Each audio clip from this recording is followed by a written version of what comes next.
Hello everyone. It's been another productive week here at Sight for White, with plenty happening behind the scenes as we continue working towards improving accessibility, awareness, and support for our community living with sensory loss. The past week, we were really delighted to welcome the High Sheriff of the Isle of Wight to Sight for White.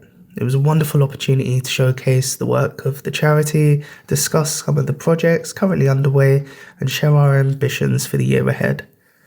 We spoke about the importance of inclusion, community engagement, and ensuring that people living with sight and hearing loss can continue to access the same opportunities, services, and information as everyone else. We also reflected on the incredible support we continue to receive from our volunteers, members, partners, and the wider community, from our social groups and services through to our education work, awareness sessions, and fundraising events. It's a fantastic opportunity to highlight the breadth of work taking place across the organisation. One particularly exciting area of development is the continued growth of our Hello Everyone QR code initiative. Many of you would have already heard us mention this project over the recent months, and the systems allow people to scan accessible QR codes using their smartphones to hear audio information, orientation guidance, welcome messages, and important accessibility details about venues and their services. We're pleased to share that the project is continuing to gain momentum, with plans now in place for the system to begin rolling out across the island across more than 18 sites, and this includes growing a number of community venues and healthcare settings, helping to improve independence, confidence, and accessibility for blind and partially sighted individuals visiting unfamiliar environments. The feedback so far has been really encouraging. We're excited to continue working with organisations across the island to make information more accessible for everyone.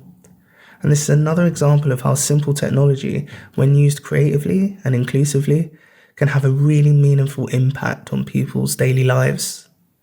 As always, thank you to everyone who continues to support Sight for White. Your support genuinely helps us continue making a difference across the island. Until next time, take care and have a lovely week ahead. Here is this week's charity news for the 15th of May 2026. Swimming at Medina is on Monday between 1:15 and 2. We have the whole pool, so whether you wish to swim lanes or just have gentle exercise in the pool, you will be made very welcome. The cost is £6 and transport is available, although limited. All members are very welcome to join. Tandem biking is now on Tuesdays along the Cowes cycle track. If you would like to go on a tandem, please do not hesitate to call the office and we can arrange a suitable time. Yoga will restart on Tuesday the 2nd of June at Millbrook House at 2 p.m. If you would like to join the group, please call the office and ask for more details. This is a limited number group and a ballot will take place if oversubscribed. Coffee and chat is on Wednesday starting at 10 a.m. until 11:30 a.m. The cost is £2 to include drinks and cake. Staff are on hand to help with any queries and to demonstrate equipment. This week, Claire Robinson from Robertson Foster is coming along to talk about accessible information from island roads and their works around the island and how easy it is for visually impaired people. Our May Eye on Social is on Wednesday afternoon starting at 2 p.m. This month we welcome our wonderful volunteer Derek, who will talk about his book Postie to Pirate and other interesting things. This group is open to everyone, so please come along and support. The cost is £3 to include tea and cake. Mix and Mingle is on Thursday at Millbrook House. This group enjoys crafts, quizzes and entertainment. If you would like to put your name down on the list, please call the office. We have trips on the Spirit of Scott Bader available. This is a catamaran and will sail from East Cowes for half a day or full day sailing in the Solent. For more information, please call the office. Wet Wheels has once again invited us to go out on their vessel for an exciting ride out on the Solent. The cost is £10 for around 1 hour and 45-minute journeys from Cowes Corinthian Yacht Club. The date is July the 23rd. Please call the office if you wish to go. We have been invited to the Royal Victoria Yacht Club's Disability Sailing Day on July the 18th between 11 a.m. and 4:30 p.m. Spaces are limited, and if oversubscribed, a ballot will be held. Please call the office if you're interested and would like more details. Sainsbury's Newport has changed their shop layout following major refurbishment. If anyone would like to book a route familiarisation session with Emma, our trainee mobility officer, please call the office and she will be able to book you in on time. We're very busy planning our Christmas in July event on the 4th of July. We're appealing for good bric-a-brac, tombola prizes, jigsaws, books, raffle prizes and any Christmas decorations. If you have any donations, please drop off at Millbrook House, or if you can't, please call the office and we can arrange collection. Everyone is welcome to a planning meeting for this event on Monday at Millbrook starting at 9:30 a.m. This is an urgent appeal to anyone who you may know that could drive our minibus. We are in desperate need for volunteers to drive it, especially on a Thursday afternoon. If you have a neighbour, friend or relation who may be interested, please ask them to call the office and speak to Susan. This is Michael reading an article from Island Echo. Easy Route claim as Isle of Wight Council adopts new pension policy. A new responsible investment policy, RIP, for the Isle of Wight Council's pension fund has prompted mixed verdicts from campaigners. Representing 1,000 staff at County Hall, Unison, UNISON, said the RIP would give contributors greater influence over how their pension is invested amid growing pressure to move away from fossil fuel and arms trade investment. But activists group, the Isle of Wight Palestine Solidarity Campaign, IWPSC, accused the local authority of appearing to take the easy route and leaving policy to experts without due scrutiny. Both organisations previously criticised County Hall over a lack of debate around a motion calling for the ethical investment of its pension fund. The RIP, authored by financial advisor Hymans Robertson, defines responsible investment as the responsible allocation, management and oversight of capital to create long-term value for clients and beneficiaries, leading to sustainable benefits for the environment and society. It says the Isle of Wight Council Pension Fund Committee aims, as a responsible investor, to achieve positive, real-world change and believes that this is often achieved through effective stewardship. Stewardship is defined as the activities of investors in exercising the rights and responsibilities that come with asset ownership, with practices including voting on shares and engaging with company management. However, the RIP also contains a section entitled Exclusions and Controversial Investments. The document says, the committee's view is that exclusions should primarily be placed on assets where there is limited ability for the investment manager to have meaningful influence through stewardship or engagement options have been exhausted, e.g., a company whose only business is in mining thermal coal. Exclusions listed include companies directly involved with human rights abuse, those associated with significant deforestation or biodiversity loss, or any government or company currently subject to legal sanctions by the UK. Steve Milford, Unison, UNISON, Isle of Wight Local Government Branch Treasurer, said, "At a time when pension fund management is becoming more centralised, the RIP gives contributors greater influence over how their pension is invested. There is growing pressure from pension scheme members to move away from investments in fossil fuels and the arms trade and towards more responsible alternatives." Maggie Nelms, chair of the IWPSC, said the group has grave concerns about the council's spending of many thousands of pounds from its pension pot on hiring actuaries to make its pension fund investments policy. She said, "We are concerned that the Pensions Fund Committee voted at its meeting on the 29th of April to adopt the RIP produced by actuarial company Hymans Robertson, Lock, Stock and Barrel. The council appears to be taking the easy route of leaving policy to experts without due scrutiny." Chris Jarman, Pension Fund Committee Chair, told the Local Democracy Reporting Service, LDRS, the policy document will guide the work of the committee and officers. The Isle of Wight Council has been approached for comment.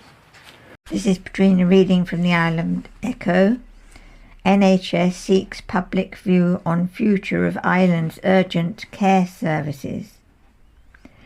The NHS is seeking people's views and experiences to help shape how urgent care services such as GP out-of-hours services, night nursing services and urgent treatment centres are delivered.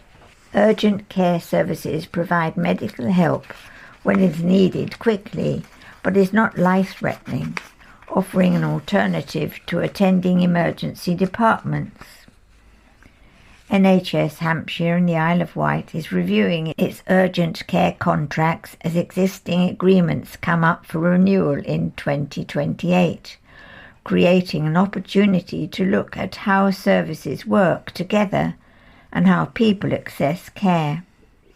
No immediate changes to services are planned as part of this work.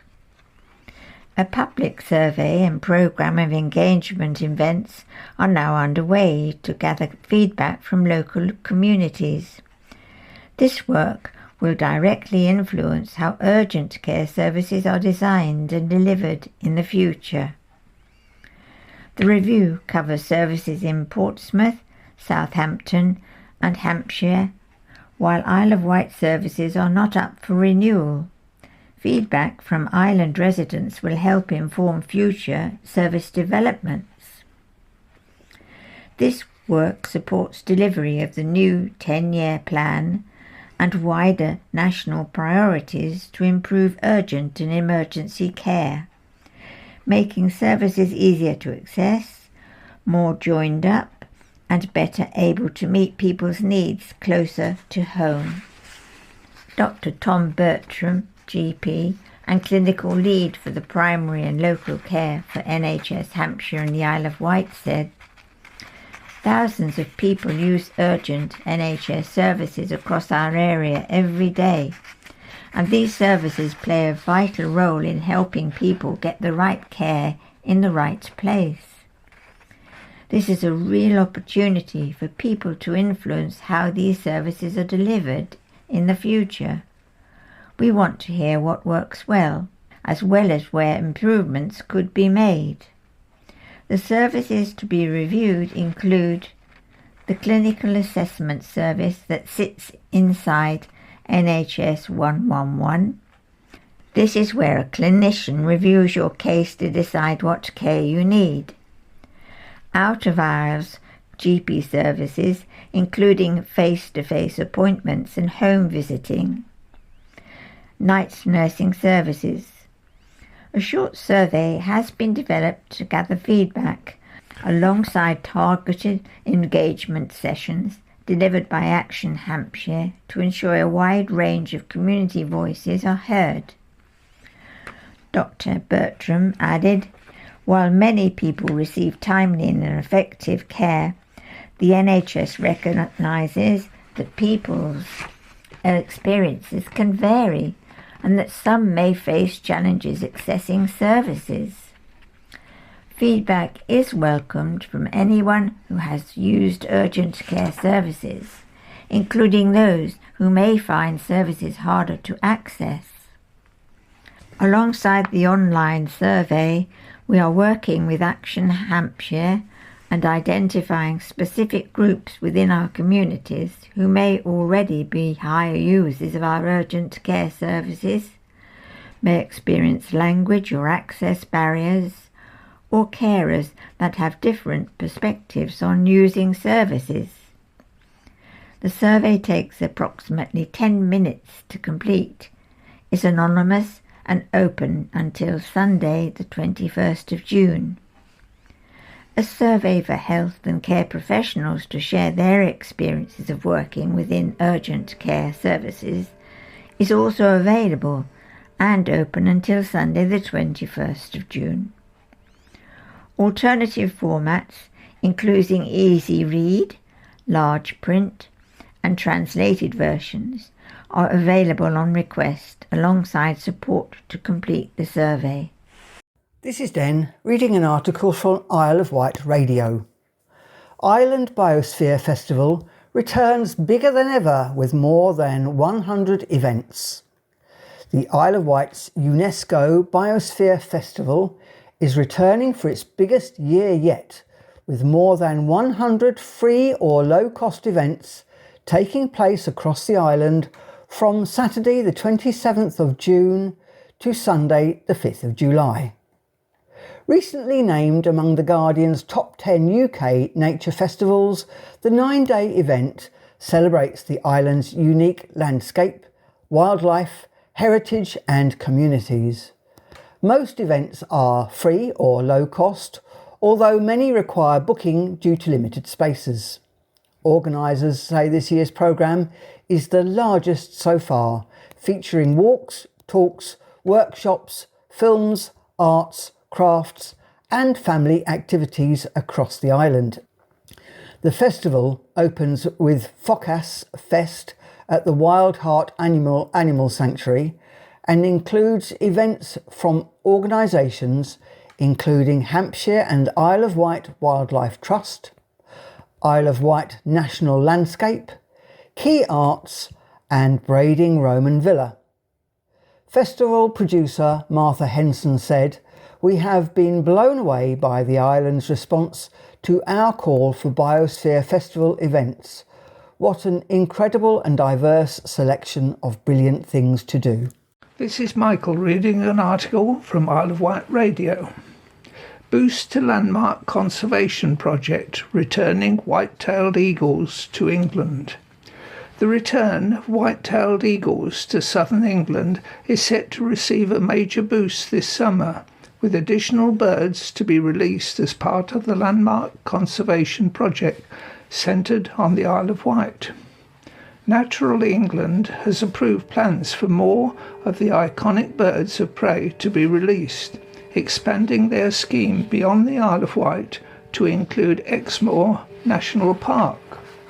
White-tailed eagles, also known as sea eagles, are Britain's largest bird of prey, boasting wingspans of up to 2.5 metres.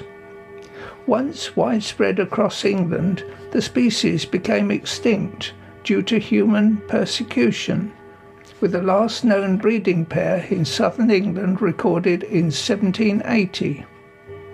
The project is led by Forestry England and the Roy Dennis Wildlife Foundation, with releases on the Isle of Wight having started in 2019. Under the new plan, up to 20 young eagles will also be released from Exmoor over the next 3 years in partnership with the Exmoor National Park Authority. Releases will continue on the Isle of Wight at the same time. Project leaders say the extra releases will help strengthen the growing population and expand the bird's breeding range across southern and southwest England. Exmoor was selected after tracking data from existing birds showed the area was regularly visited and offered suitable habitat. Historically, white-tailed eagles were also known to breed along the Exmoor coastline. So far, 45 young eagles have been released from the Isle of Wight project base. 4 pairs have successfully established territories along the south coast. The project celebrated a major milestone in 2023, when the first pair successfully bred in the wild, producing the first white-tailed eagle chicks born in England for more than 240 years. Since then, a further 5 chicks have been born in the wild. Roy Dennis, OBE, founder of the Roy Dennis Wildlife Foundation, said the species was once a common sight in England and described the expansion of the project as an exciting next step. Stephen Egerton Reid, white-tailed eagle project manager at Forestry England, said the birds were now beginning to successfully return to the English landscape by forming pairs, establishing territories and breeding. Environment Secretary Emma Reynolds described the return of the birds to Exmoor as a powerful example of efforts to reverse the decline of nature. The reintroduction programme forms part of the government's 25-year environment plan and follows the announcement of £90 million in funding for species recovery projects across England. All released birds are fitted with satellite tags to allow conservationists to monitor their movements and study their progress. Birds used in the programme are collected from the wild nests in Scotland under licence from Nature Scot. This is Petrina reading from the Island Echo. King hears concern over Isle of Wight's Royal Gap in England coast path. A leading rambler has raised concerns with King Charles over the unresolved Isle of Wight section of the new National Coast Path.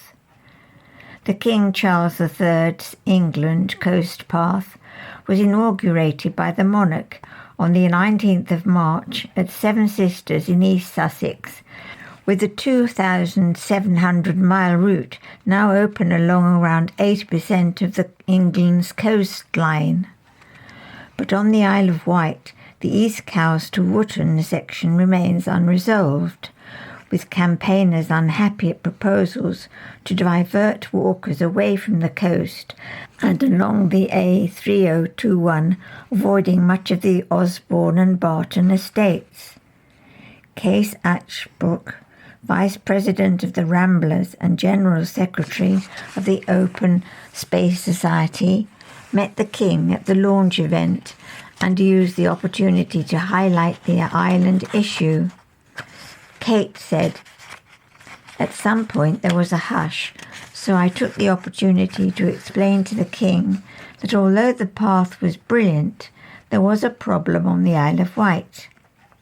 This concerned his family, since his great-great-grandfather had given Osborne to the nation, and now it was proposed to prevent us from enjoying a route near the beach, instead sending us inland on a dangerous road." The King queried why English heritage was hostile to a coastal route, and I explained that it was because it feared people would nip up the hill and steal the royal collection. I explained to him that he was not the decision-maker, which was a relief to him. Natural England, which has devised the route, is proposing a 2-mile diversion away from the coast.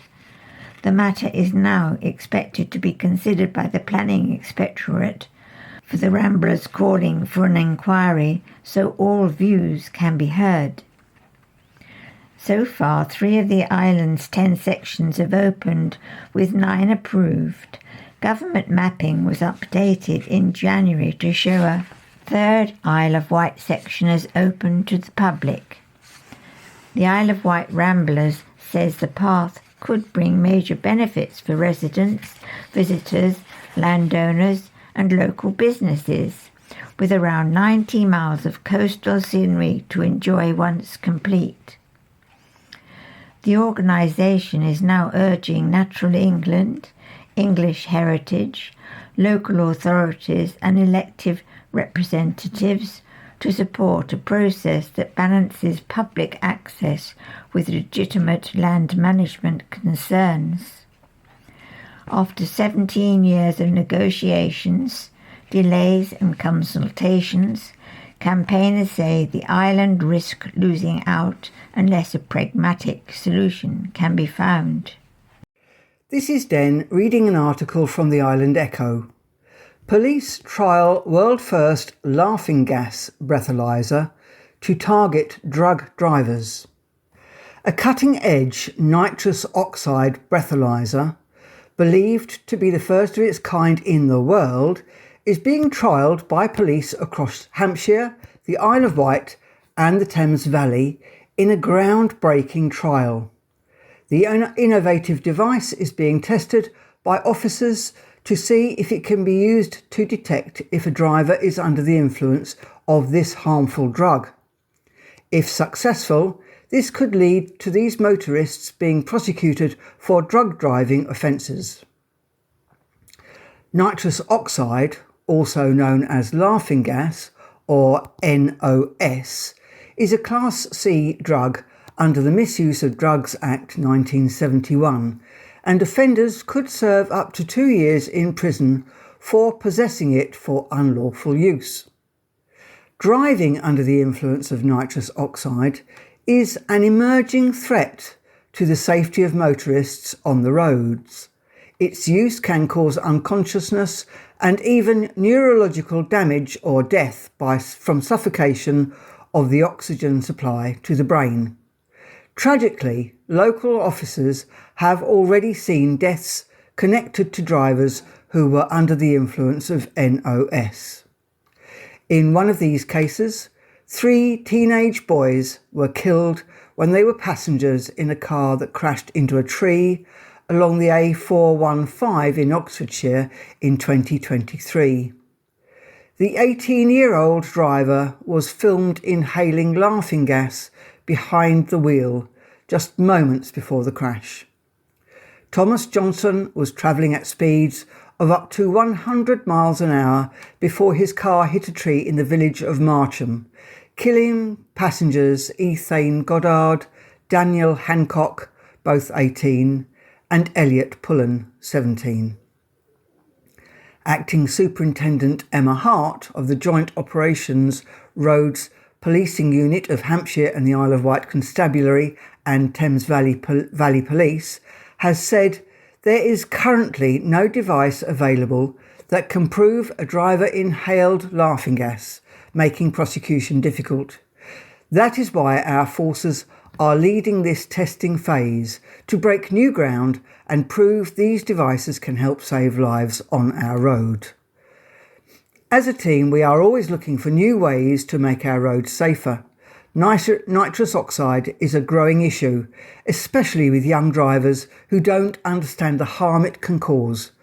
So when we saw the opportunity to test this new technology, we knew how important it could be towards these devices being rolled out across the country. It's an extremely important technological innovation, and we are at the forefront of this cutting-edge research for the benefit of all UK policing. The device, created by Respira Technologies following research at the Vrije Universiteit Amsterdam, is believed to be one of a kind. A user can simply breathe out into the portable device and receive a test result within minutes. Crucially, it can detect if a user has inhaled nitrous oxide up to 2 hours before. Our forces successfully secured Test and Learn funding through the National Science and Innovation Board, part of the NPCC Science and Technology Strategy. This funding is available to ensure policing in the UK can utilise the latest advances in science and technology to improve crime prevention and detection and provide the best service to safeguard victims. Officers across the two forces will be testing the device until the 5th of June. Police and Crime Commissioner Donna Jones added, "It is an honour for our force to host the world first trial of this breathalyser device and adds an important extra tool to combat dangerous drivers for our Joint Operations Road Policing Unit."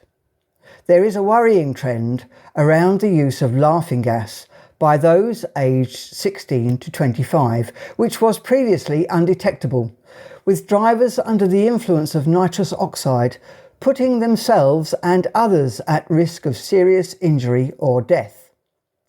We are seeing too many incidents with major consequences on our roads, and it is a proud moment for Hampshire and Isle of Wight Constabulary and Thames Valley Police to lead the way for the rest of the country and the rest of the world in tackling this.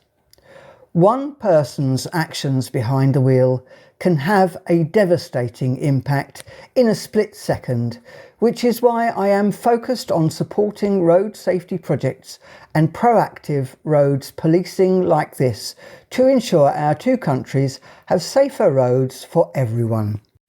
And this is the second part of the Talking News, read today by me, Morris. And me, Carolyn. Plan approval for dental surgery upstairs at Club. Plans to turn the first floor of Shanklin Conservative Club into a much sought after NHS dental practice have been given the green light. James Kingham's plans to convert the underutilised space above the private members' bar on Palmerston Road in Shanklin into a 6 surgery facility has been granted permission. The dental practice will cater to around 80 patients a day. The first floor has previously been run as a function suite known as the Regency Suite, used for private hire events including weddings and parties. A council decision report said the change of use would allow an ongoing use of a relatively vacant level, benefiting the community and economy within Shanklin Town Centre. The availability of NHS dental surgeries on the Isle of Wight has been in steady decline, it said. The proposed change of use would bring 6 available surgery rooms into the Shanklin Town Centre boundary area and would make efficient use of an existing spacious first floor, which is currently significantly underutilised. The proposed dentist facility would accommodate approximately 80 patients per day, representing a substantial enhancement in local healthcare provision. Mr Kingham's agent, Nova Architectural, previously told the council the proposal will provide a much sought after facility. MP condemns absolute insult ferry crossing fee. Conservative MP Joe Robertson has taken to social media to blast ferry firm Whitelink after spotting a return vehicle ferry fare costing more than £500 during the Isle of Wight festival. The Isle of Wight East MP said the operator had smashed the £500 barrier by charging £511.50 for a return car journey across the Solent. "It's an absolute insult," he wrote. "So it's around the Isle of Wight festival time, but £500 shouldn't be allowed at any time, and we know the ferry companies are ripping off islanders and visitors throughout the year." The MP said the government must intervene, arguing that ferry operators should be treated in the same way as other essential transport services. He pointed to recent moves to nationalise rail services and subsidise bus routes as examples of what could be done. "Only the government can stop this," he added. "There is no reason why they can't regulate the ferry companies which are completely out of control. Time to get the Department for Transport-led meetings underway, which the Maritime Minister promised a year ago. Mr Robertson's comments come amid long-standing frustration on the island over ferry prices, particularly during peak periods such as major events and school holidays, when demand for vehicle space is at its highest. In response, Whitelink said the fare highlighted by the MP did not reflect what most customers actually pay.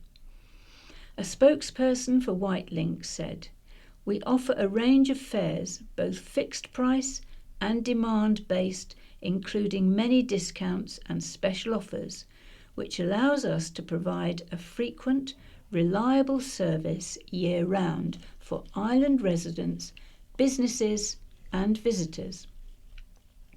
While headline peak fares during major events can be higher, they do not reflect what most customers pay. The company said early bird offers and frozen 2025 prices were available for the Isle of Wight Festival, and that most festival-related crossings had already been booked at lower prices. Economy tickets remain available at lower cost, and island residents can continue to use multi-link passes over the festival period at fixed prices, meaning they are not impacted by peak demand, the spokesperson added. Citing independent analysis undertaken for the Department for Transport, Whitelink said the average islander fare is £39 per leg for a car and up to 7 passengers. It reflects the extensive range of resident discounts available, the spokesperson said. Isle of Wight councillors sworn in amid talks on groups. The Isle of Wight's 39 newly elected councillors formally took office at County Hall in Newport on Monday. The local authorities' web pages are being updated with their photos and details for the public to see. The representatives are expected in County Hall's chamber for the first full council meeting on Wednesday, May the 27th. Members from Reform UK, the Liberal Democrats, Conservatives, Green Party, Labour and those aligned with no party face several pending decisions at the session, including appointments of committees and to outside bodies and a review of the council's constitution. Over at the Children's Services, Education and Skills Committee, key issues to consider over the next few months include expansion proposals for special educational needs and disabilities, places, school place planning, adoption and fostering. Meanwhile, an AI strategy, financial monitoring and local council tax support scheme and budget consultations will be on the table for the Policy, Finance and Resources Committee. At the Environment and Community Protection Committee, flood and coastal erosion as well as crime and disorder are set to come under scrutiny. Other matters such as food hygiene and standards, waste operational policy updates and the outcome of a consultation on a public space protection order for disposable barbecues, lanterns and balloons in public spaces are also due to be looked at.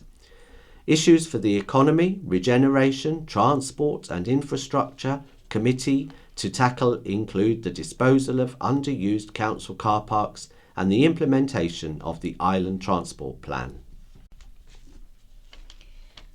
Monster House Care Home back in special measures. A care home once likened to a prison camp and dubbed Monster House has been placed into special measures for a third time in the space of 15 months to ensure its residents are safe. Autumn House Residential Home in Sandown has been downgraded from requires improvement to inadequate, following a damning new Care Quality Commission inspection. It is the third time since February last year Autumn House has received the regulator's lowest rating. A CQC spokesperson said, "When we visited Autumn House, we were concerned to find people still weren't receiving care that was safe or tailored to their needs." The report identified 5 breaches of regulations covering safe care and treatment, staffing, consent, person-centred care, and leadership. A closed culture within the home was a major concern. Staff told inspectors they did not feel able to raise issues, while records showed whistleblowers were not protected. Managers had also told staff not to contact the CQC. Neil Cox, CQC's Deputy Director of Operations for Hampshire and the Isle of Wight, warned, "This closed culture meant staff may not have been reporting incidents or safeguarding concerns, and people were potentially at risk of further harm." Serious risks to residents' health were not always managed. Inspectors witnessed a resident being given food of the wrong consistency despite needing a modified diet, which left them coughing for a prolonged period and at risk of infection. In other cases, residents who had lost more than 10% of their body weight were not referred to health professionals, which risked possible underlying conditions may have gone untreated.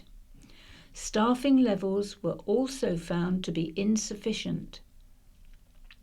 Care plans lacked detail about individuals' preferences and needs, while gaps in training led to repeated mistakes, including unsafe food preparation. The CQC has imposed conditions on Autumn House, which includes restrictions on new admissions and a requirement for regular updates, while it remains under close monitoring. Autumn House has faced heavy criticism before.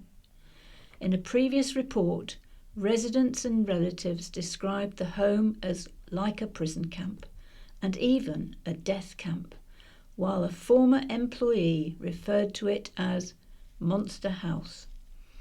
In a statement, Director Chetan Bhattacharya said the company, Autumn House Care Limited, fully recognises the seriousness of the issues identified and remains committed to improving care. He said work was underway to strengthen leadership, staffing, training and governance as it attempts to rebuild trust with residents and families. Residents left with sewage after a burst. Residents in East Cowes were left dealing with sewage in their gardens after a burst sewer caused major disruption on Tuesday. A river of sewage was reported in Old Road following the incident on Millfield Avenue in the early hours. Emergency teams from Southern Water went on site using tankers, sandbags and hay bales to control the situation. A Southern Water spokesperson said, "We're sorry for the disruption and concern this has caused." Ward representative, Councillor Carl Love, who worked through the night assisting with the response, described the incident's scale. Councillor Love said, "It's a fairly major incident and you can see where the sewage in people's gardens and drives on Old Road. Residents who live in Millfield Avenue are having to bring their vehicles out because the surface is destroyed. Unfortunately, we've got low banks here and people have got gardens full of sewage. I have to say, Southern Water have been great. They were onto it straight away. I rang them around 2 a.m, having knocked on doors of people to let them know what was happening." Councillor Love raised public health worries, stating it's a significant leak, probably one of the worst ever in terms of sewage outflow. The incident forced the closure of Holy Cross Primary School to all pupils, apart from Year 6, who were sitting their SAT exams. Head teacher Lucy Banks said, "Our water and our sewage is fine, so we are able to have people on site, but clearly you can't get emergency vehicles to the school." Having spoken to the local authority, it is safer to have as fewer people on site as possible. The Environment Agency advised against bathing at 3 locations in Cowes and East Cowes in the aftermath.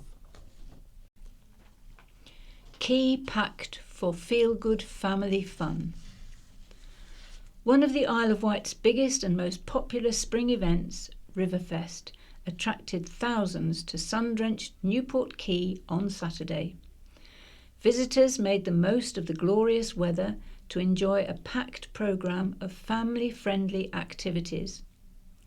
The annual festival, established in 2008, celebrates Newport and the River Medina. Held on one of the warmest days of the year so far, the quayside was busy throughout the day, with crowds browsing a wide range of charity, market and arts and crafts stalls. These were run by community organisations, local traders and conservation groups. While Riverfest carries important messages about sustainability, ecology and green issues, the emphasis was firmly on fun for all ages. Entry to the event was free. Festivities got underway with an official opening by the new Isle of Wight High Sheriff, Neil Hartley. As part of his civic duties, he also crowned Newport Carnival's Queen and Princesses for the year. Traditional music filled the air as Vectis Corps of Drums and Medina Marching Band paraded along the quay, setting a lively tone for the whole day. Organised by the Newport Carnival and Community Events Association, Riverfest offered a varied programme of entertainment. On the stage, visitors enjoyed performances from Steve and Magic, Kai's Magic and Illusion Show, Ali's Fitness Fusion, and musical entertainment from the Boogie Woogie Bluebirds, 1940s Trio and Honky Tonk Highway. Elsewhere, Fat Samba delivered 2 energetic performances. Children were kept entertained with face painting, funfair rides and interactive shows, while food and drink stalls, including an on-site bar, proved popular in the sunshine. Stall holders gave children big smiles by handing out sweets. Emergency services staged displays, and the appearance of the Wolfguard Vikings reenactment group added colour, spectacle and a touch of drama to a memorable day. Hopes live on as Group I's Community Arena. Hopes of bringing an ice rink back to the island remain well and truly alive, with ambitious plans afoot to build a new community arena. A group previously in the running to buy Ryde Arena have said they remain super committed to pressing ahead with proposals despite appearing to have missed out on the building. Mike Treadwell, who also runs construction company Stellar Developments, as well as architects Jasmine Hayden and Kieran Cronin, are hoping to transfer their existing business plans to a different site in Ryde. Their goal is to build a new community asset, a rink and arena with a multi-sport access and a youth focus. There's a huge call for an ice rink and arena that is run correctly, said Mike, 40, who semi-grew up at Ryde Arena and saw it as a home from home. He said, had their plan to purchase the seafront building become a reality, they were determined to bring back the ice rink and ice sports alongside other activities, including an indoor climbing wall and gym. They were also working with an agency to bring sporting events and some high-profile performers to the island. Outside of sport, they planned a multi-use floor to host other events, including concerts and a potential space for business conferences. They have now turned their attention to other locations. Jasmine, 34, said, "We've got a few sites in mind." The trio have set themselves a 5-year goal to bring a rink back to the island. Kieran, 38, said offering different amenities would make their new build rink financially viable. Mike added, "We ran the numbers many times. We under-egged attendance and still came out in the green. He said they were a fair bit down the road with investment. We're super committed to it, and it will happen in my lifetime by hook or by crook, he said. The group is encouraging anyone who can bring something to the table to email vectiscollective@gmail.com. Teen saves friend's life. A quick-thinking teenager saved his friend's life by performing abdominal thrusts, sometimes known as the Heimlich manoeuvre. Miles Frankland Aminu, 15, from Ventnor, stepped in to help 14-year-old Leo Riches during a walk through Ventnor Botanic Garden after Leo began choking on a sweet. Miles said, "We were walking through Ventnor Botanic Garden and Leo was eating sweets and he started gasping for air and hitting us to get our attention, but we thought he was joking. Then I realised he wasn't joking and ran behind him and did the Heimlich manoeuvre, and then the sweet flew out of his mouth. He then thanked me, saying I saved him." Miles had learned the life-saving technique from his mother Kim, who was taught it during her time with British Airways and later taught it to her sons. Leo said, "It was really strange, and like it didn't really feel like it was actually happening. I was really shocked. I was trying to get my breath and it just wasn't working, and I was there for about 30 seconds trying to get my breath before actually choking. Miles realised and grabbed my back and started lifting me up and hitting my back, and the sweet just flew out of my mouth." Miles's mother Kim said everyone should try to learn basic first aid techniques, including procedures for choking. These really do save lives. Blues and folk music celebrations. The Wolverton Folk and Blues Fair returned on Saturday for its 14th year, basking in glorious sunshine that seemed purpose-built for a day of live music and laid-back celebration. Set within the enchanting surroundings of historic Wolverton Manor in Shorewell, the festival unfolded from late morning and deep into a pleasant evening. The relaxed atmosphere invited families, friends and music lovers to sprawl across the lawns, be it with a pint or a pork pie in hand, as the music drifted across the picturesque estate. Raising funds for teenage and young adult cancer care and Bryston Primary School, the event once again proved why it has been a treasured fixture on the island calendar since its debut back in 2011. Talent flowed thick and fast across the stages, blending blues grit with folk warmth. British bluesman Errol Linton delivered a masterclass in harmonica-led groove, while the thumping Tommies and Delta blues artist Ray Cashman got the crowd's feet tapping and the hands clapping. The Beer Tent acoustic stage hummed throughout the day, proudly showcasing an array of island musical talent. Sets ranged from the rootsy stomp of the Gill Kicker Weevils and the King Bees to melodic reflections from Second Time Around and Milo, Doug Aldred and the Silver Lining. Performances from the Purple Emperors, Berlingo Flick, the Hollow, Creek Band, F9 Uking the Blues and our Annie R added further texture to an already eclectic musical tapestry. Not forgetting Moonshine Border Morris filled the gaps between sets beautifully. Alongside the music, festival goers could enjoy real ale, a bustling tea tent, good food and craft stalls, all woven together in a joyful, sun-soaked day out.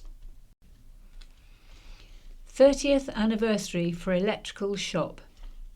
A well-known Isle of Wight electricals and repairs shop is celebrating its 30th anniversary this month.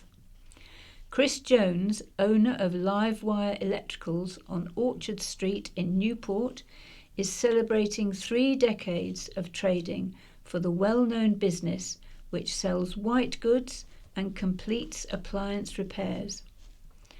Originally set up by Chris's father-in-law, Chris, on Avenue Road in Freshwater, he is the second of the name to run the business. Starting in 2000, after working in analysis for United Utilities, Chris started working for the business in Chapel Street before moving to where it is now, behind Newport Bus Station. He said his previous career helped him make strides in this role at Livewire. Chris said, "It all helped with dealing with people, the chatting and things. I have always quite enjoyed chatting to people from the community and the engineers that come in. I think it is important from the point of view of good continuity that you get people who care about the local community. We do our best to do a bit extra for people when they need it." Livewire is an established shop on the island and has regularly featured in the county press. Chris said their familiarity and community focus has served them well to attract thousands of customers over the years. The business stocks items of reasonable quality, trying to use sellers in the UK as much as possible, and Livewire delivers island-wide, as well as working with the Footprint Trust, an island-based charity which aims to reduce carbon footprint. On his highlight of his time at the Livewire, Chris said he enjoyed working with his late father-in-law the most, who died last year. Chris said, "We went out to do deliveries and installations together. I really enjoyed working with him, and we got on really well." Carer who needs licence gets ban after drunk crash. A carer who supports vulnerable people has been dealt a blow after being convicted of drink driving. Takunda Manhombo of Sandown Road Lake admitted the offence when he appeared at the Isle of Wight Magistrates Court on Tuesday, May the 5th. Police were called to a crash on Sandown Road at about 12:20 a.m. on March 31st. A black BMW, driven by Manhombo, ploughed into a parked Ford Focus, causing extensive damage, said Tara Only, prosecuting. Manhombo, with no previous convictions, failed a roadside breath test. The 27-year-old provided a reading of 84 micrograms, more than twice the legal limit of 35. For Manhombo, Oscar Vincent said his client was a carer and drove to carry out his duties. Losing his licence will impact significantly on his employment, Mr. Vincent said. In mitigation, he explained that Manhombo had been under pressure at work and had gone for a drink at a friend's home in Shanklin to unwind. The court was also told a car approaching at speed caused Manhombo to swerve just before the collision. Magistrate Gillian Dale said, "It was a very foolish decision to drive. The consequences could have been much worse." Manhombo was fined £595, banned from driving for 20 months and ordered to pay £85 costs and £114 surcharge. 3 men in jail after a cannabis farm found. 3 men have been put behind bars after a cannabis farm valued at up to £29,000 was discovered, taking over the entire second floor of a prominent hotel.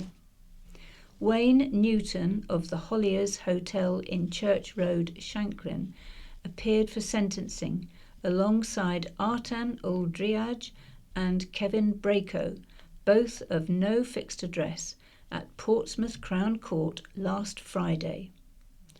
All 3 admitted cannabis production offences.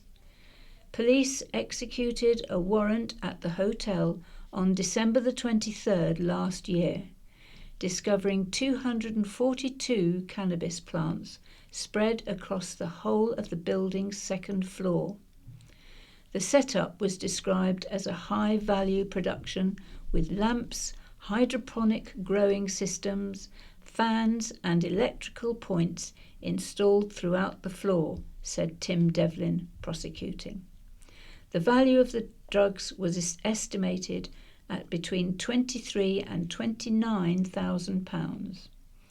The court heard the operation represented a significant investment and had been installed with the cooperation of Newton, who also admitted permitting the production of cannabis from his premises. It was argued on behalf of Ulndriage and Braco that they were effectively gardeners, claiming there was no evidence they had a management role in the enterprise. However, at an earlier hearing, Judge Michael Bowes questioned whether the men could have been unaware of the scale of the operation. He said the quantity of cannabis and money involved suggested a level of understanding and warned against treating the case as if the men were little more than pawns. Passing sentence at Portsmouth Crown Court, the judge said Newton was in it for the money and jailed the hotel owner for 2 years and 8 months. Ulndriage, who also admitted knowingly overstaying in the UK, was sentenced to 8 months imprisonment. Braco received a 6-month jail term. The judge ordered the forfeiture and destruction of all drugs paraphernalia seized from the hotel, including lamps and hydroponic equipment, along with the cannabis plants, and £200 in cash. Striking police images revealed the extraordinary scale of the setup. The images show room after room completely overtaken. Hotel bedrooms were transformed into dense growing spaces with cannabis plants packed tightly from wall to wall, forming an almost continuous canopy. There is barely any visible floor space, underlining how the operation was designed to maximize the crop's yield. Overhead, rows of industrial heat lamps hang low above the plants, while large ventilation ducts, extractor units, and wall-mounted fans dominate the ceilings and upper walls, creating a controlled growing environment. Thousands turn out for charity walk. Early overall fundraising income shows £522,426 has already been raised by Mountbatten's mammoth fundraising event Walk the White. The full walk from Bembridge to the Needles is 26.5 miles, and there were other choices of route, including a flat walk and a schools walk. This year, Isle of Wight High Sheriff and former Mountbatten CEO Nigel Hartley gave current CEO Becky McGregor her medal at the finish line. He said, "I haven't done the walk for the first time 11 years because we've been a bit busy, but I was determined to come and help and to do something to show my support because this is an extraordinary event and it's all what the island is about and it's what Mountbatten is about. For the first time, I really missed being CEO because this event means so much to so many people. Becky's doing a great job, and just to see her coming over the line was really emotional as well. So well done to her and well done everyone." Becky spoke to the county press just moments after crossing the line at Allen Bay. She said, "It's been amazing. It's been brilliant talking to people en route all the way from the start. Incredible stories. Even though I've been at Mountbatten for 21 years, it's my first time managing the whole thing, so I'm feeling very happy." Among the walkers are Yarmouth Gig Rowing Club, who successfully carried a 12-foot Cornish gig rowing boat. Alistair of the club had the idea that they had raised over £3,000. He said, "It was a very flippant remark I made last year, and here we are, and we've raised lots of money." First to cross the line was Ben Windsor in an incredible 3 hours and 36 minutes. Representatives from Girl Guides have been handing out the medals at Carisbrooke. Kerry Hiscock from Carisbrooke Guides said, "It's been really good fun. We've really enjoyed it. It's lovely to see everyone enjoying it, even though they're so wet and cold." A lot of people have been saying they forgot how hilly the Isle of Wight is. Walker number 1, Colin Bloomfield, once again dressed as Charlie Chaplin. Members of Wolfguard, a historical reenactment group based on the island, donned their period clothing to take on Walk the White. Sean Wright, Nicholas Wright, Jordan Kay and Harry Carter walked for the first time as a group and raised around £1,000. Holiday park worker guilty of sex assault. An arcade attendant with previous sexual offences to his name indecently groped 3 young boys while they played on amusement machines at a holiday park, a court has heard. Aaron Hamilton, of No Fixed Abode and formerly of Pyle Street, Newport, appeared at the Isle of Wight Magistrates Court on Tuesday. The 36-year-old pleaded guilty to 8 child sex offences. Between April the 5th and April the 8th last year, while working as in the amusement arcade at Whitecliff Bay Holiday Park, Bembridge, Hamilton intentionally touched a 6-year-old on their bottom under their clothing. Then on May the 25th, he touched a 7-year-old on their bottom and their penis over their clothing at the away resort site. Between July the 9th, 2024 and May the 12th, 2025, Hamilton made indecent photographs of children, including 210 Category A, 198 Category B and 363 Category C. Serena Edwards, prosecuting, said Hamilton took advantage of the boys by giving them 2p coins and free turns on the arcade machines. While assisting them, he sexually assaulted them on a number of occasions, groping the 6-year-old under his costume. Police carried out a search of Hamilton's address, seizing an Apple Mac and a phone which had the indecent images on. Court heard that Hamilton also had a conviction from 2015 for making indecent images of children years prior to the offences at Whitecliff. His most recent conviction was in January for performing sexual activity in a public lavatory. Miss Edwards said Hamilton was in a job where members of the public trusted him. Defending Oscar Vincent said Hamilton is already subject to a notification requirement and requested a pre-sentence report. Magistrates agreed and sent the case for the Isle of Wight Crown Court for July the 31st. He was granted unconditional bail until that date. 4 firms can attend major event. 4 small maritime technology businesses could secure a place at a major international trade event. Solent Freeport is offering support and funding for companies in the Solent region to attend SMM Hamburg, a global maritime industry event taking place in September. Eligible businesses must have fewer than 50 employees, a clear export strategy, and be relatively new to exporting. Brian Johnson, chair of Solent Freeport, said this event provides direct access for Solent-based maritime technology businesses to international shipping yards, suppliers and emerging technologies.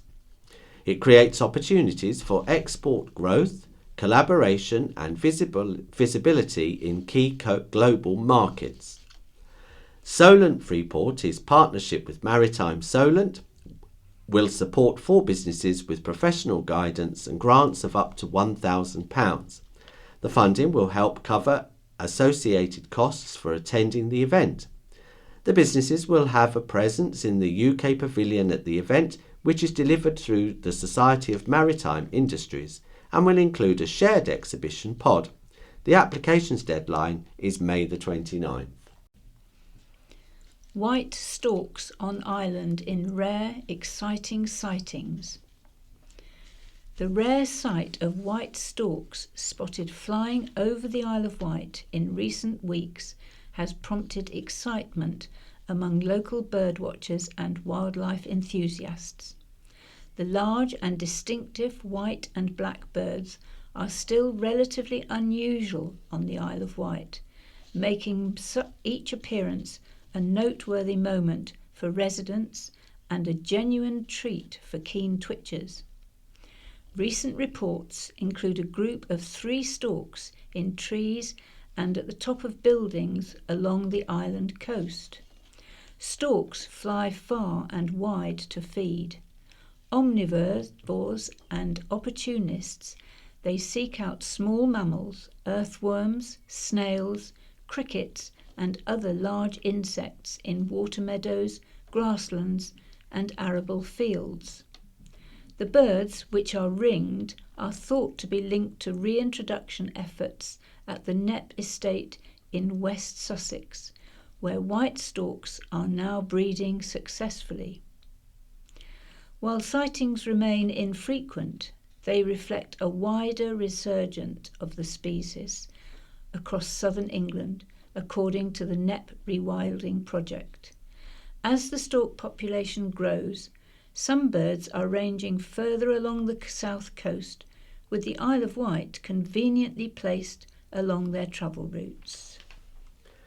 Beach Clean unearths total shell fossil. A Beach Clean uncovered an unexpected piece of prehistoric past. 19 employees from the Cowes-based software company Yokogawa Marex took part in the clean along the coastline from Cowes Green to Gurnard as part of the company's community and environmental work. Among the litter collected were car parts, fishing nets and plastic waste. Wayne Matthews, divisional director, said, "Although part of a Japanese-owned global company, it's always been important for us to work within and benefit our local area here on the island." Fittingly for a technology business, a circuit board and computer hard drive were also found. The standout discovery of the day was a fossil, later identified as part of a 35-million-year-old sea turtle shell. Mr. Matthews said, "We picked up plenty of waste that would otherwise have been washed out to sea, while spending a few working hours outside on a sunny day." The group used litter pickers borrowed from Ryde Library, which offers equipment loans to anyone interested in cleaning up their area. This year also marks the 60th anniversary of Yokogawa Marex. Plans for rail pier upgrades to extend lifespan by 60 years. Further work is planned at Ryde Pier Head railway station as part of efforts to extend the life of the Isle of Wight's historic rail pier. A listed building consent application has been submitted to the Isle of Wight Council for 3 elements of work: renewing a timber walkway, refurbishing the station canopy, and removing a damaged refuge area. The application relates to the Grade 2 listed railway pier, which forms part of the wider promenade pier and sits within the Ryde Conservation Area. The plan focuses on upgrades at the pier head station itself. A sloping walkway linking the platform to track level would be rebuilt using new hardwood planks and durable anti-slip panels. The station's ageing canopy roof, currently made from corrugated asbestos sheets, would be replaced with modern aluminium panels, addressing what Network Rail describes as a growing safety risk. Meanwhile, a redundant refuge area on the side of the pier, where the floor has already collapsed into the sea, would be removed and fenced off permanently. The works form part of a wider programme to keep Ryde Pier operational in the face of age and harsh marine conditions. According to Network Rail, the structure is nearing the end of its operational life, with ongoing renewals designed to extend its lifespan by around 60 years. The pier has already undergone major upgrades in recent years, including structural strengthening, replanking and track replacement, alongside the Ryde Gateway project, which repurposed the old tramway pier for pedestrians and cyclists. Crucially for islanders, the latest phase is unlikely to bring the kind of major disruption seen in recent years. These proposals are described as minor works on operational railway land with no changes to the layout or use of the station. Passenger and staff access arrangements are set to remain unchanged, with improvements focused on safety and durability rather than operational changes. Because the pier is listed, the works have been assessed for their impact on its historic character. Network Rail concludes the scheme would cause less than substantial harm, arguing that the benefits, including improved safety, removal of unsafe features, and better resilience to storms, outweigh any impact on the structure. Ryde Town Council has already confirmed it has no objection to the plans. A final decision is expected to be made by the Isle of Wight Council on May the 22nd. Saints win Legends clash. In an entertaining charity match, the Southampton FC Legends showcased their skills, defeating the Isle of Wight Legends with a convincing 5-goal performance. The fixture took place at Westwood Park, recently renamed Diverse Marine Stadium in Cowes, on Friday. The event drew a large crowd of spectators, all eager to witness a nostalgic display of football talent. The Saints Legends, featuring former stars such as Antti Niemi, Franny Benali, Anders Svensson, Stephen Davis and James Beattie, started the match strongly. They applied early pressure, forcing Island keeper Gary Streeter into a series of impressive saves. Despite the visitors' dominance, the home side had their moments, with Tom McInnes nearly finding the net but sending his shot over the bar from a promising position. The scoring opened when Ricky Lambert's shot slipped through Streeter's fingers, rolling into the net. Lambert quickly doubled the lead, finishing coolly after being played through the box, despite pressure from Island legend Martin Radgett. One of the best chances from the home side came from Wayne Newnham. A long ball forward was met by the head of McInnes, nodding down to Newnham, who fired a cross shot from 35 yards just over the crossbar. Lambert nearly completed a first-half hat-trick with a free kick on the edge of the box that rattled the post just before the break. After half-time, Saints extended their lead to 3 when Brian Howard delivered a well-placed ball into the penalty area, finding Shane Long, whose header was nearly cleared but ultimately found the back of the net. Howard then added a 4th goal following a chaotic scramble in the box after Long's shot hit the post. The final goal was netted in additional time by Stephen Davis, who ran through on goal behind the Island defence and nearly finished to the left of substitute goalkeeper Joe McCormack. Event organisers Newport Isle of Wight Football Club posted on social media, "What a great night we had." We would like to say a massive thank you to all the players who took part, especially the Saints legend who's travelled from far and wide to provide a brilliant evening. The perfect way to bring down the curtain on the season. Also, a huge thank you to Jamie Bray for organising such a great event and for all your support to those involved. Thank you to all the volunteers who helped on the night and to everyone who attended. Multi-million-pound plans for former Island ice rink.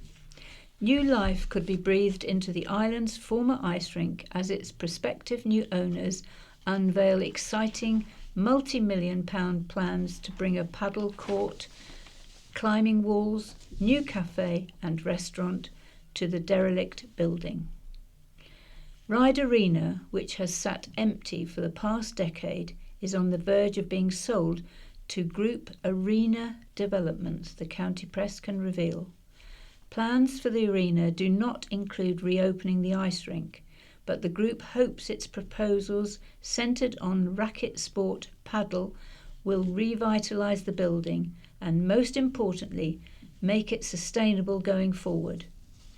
David Norville, who is also director of DN Associates, Wootton, and Sean Burrows from Bembridge are 2 of the island names behind the new company, which was set up last month. The third owner is Charles Winterton, a renowned figure in the world of paddle and co-director of Padel Club. David, 59, said paddle is one of the country's fastest growing sports and he believes it will attract tourists. There are also plans to introduce climbing walls, a cafe and a parlour selling frozen yoghurt. The group is also in discussions with a renowned chef about opening a restaurant in the old bar upstairs. David has also suggested putting some cricket nets on the empty green space next to the building, subject to council approval. He said the building cannot be solely reliant on one source of income, and having operators for all of the amenities on offer will build an income stream and create much needed jobs. David said Ryde Arena has great potential and is the gateway to the island, but in its current state looks awful. It needs a lot of work done to it and a lot of investment, but we want to put something back into the community, he said. We see it as a real positive outcome for Ryde and the entire island. Sean, 61, who has worked in property development for 40 years, said Ryde Arena is a key building in a key location, and they are committed to the project long term. We want to spend that money on something viable. We don't want this to be in a few years' time what it is today, an empty building, he said. David said they would love to be breaking ground this summer and hopefully have it up and running by summer 2027. And now we're moving on to White Memories and Nostalgia.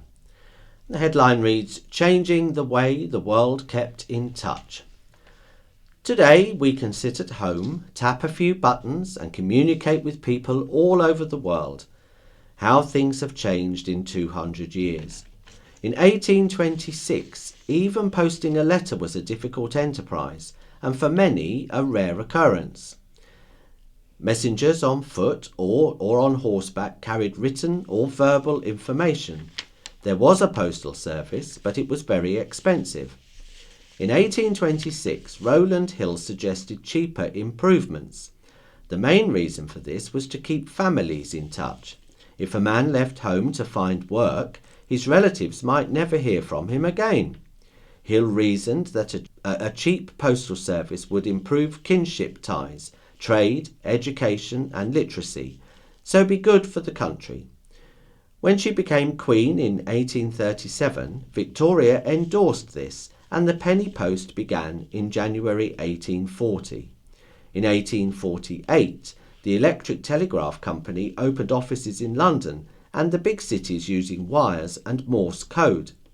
This quicker means of communication was run by the Post Office from 1870.